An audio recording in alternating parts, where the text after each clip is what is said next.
वह गरीब था, लेकिन उसकी मेहनत को कोई नहीं छू सकता था। रामू के पास एक जादुई पेड़ था, जो किसान की जिंदगी में जादू भर देता था। लेकिन वह जादुई पेड़ सिर्फ उसके मेहनती काम के लिए ही देता था।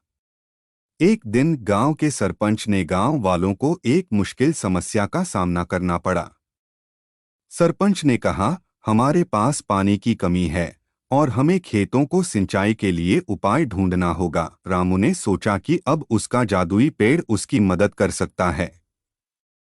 वह अपने जादुई पेड़ के पास गया और कहा, ओ पेड़, कृपया मेरी मदद करो, हमारे गांव में पानी की कमी है। पेड़ ने कहा, रामू, मैं तुम्हारी मदद कर सकता हूँ, लेकिन मेरी शर्त है कि तुम खेत में पानी का संरचना करो। रामू ने वादा किया कि वह यह काम करेगा।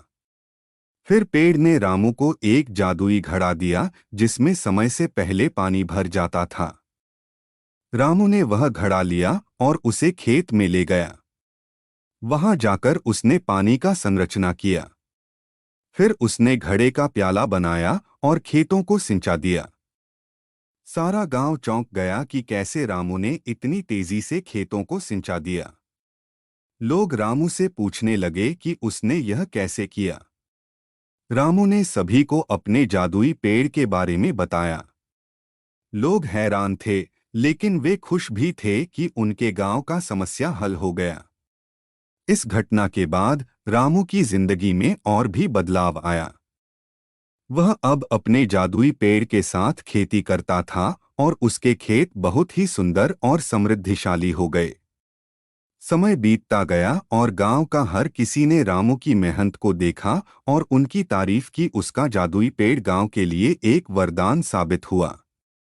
इस कहानी से हमें यह सीख मिलती है कि मेहनत, संघर्ष और ईमानदारी से हर मुश्किल को पार किया जा सकता है। और जब हमारे पास सहायता की जरूरत होती है, तो हमें उसे स्वीकार करना चाहिए। यह हमें यह भी याद दिलाती है कि हमें हमेशा अपनी मेहनत से अच्छा काम करना चाहिए, क्योंकि जादू तो से नहीं, मेहनत से हमेशा सफलता मिलती है।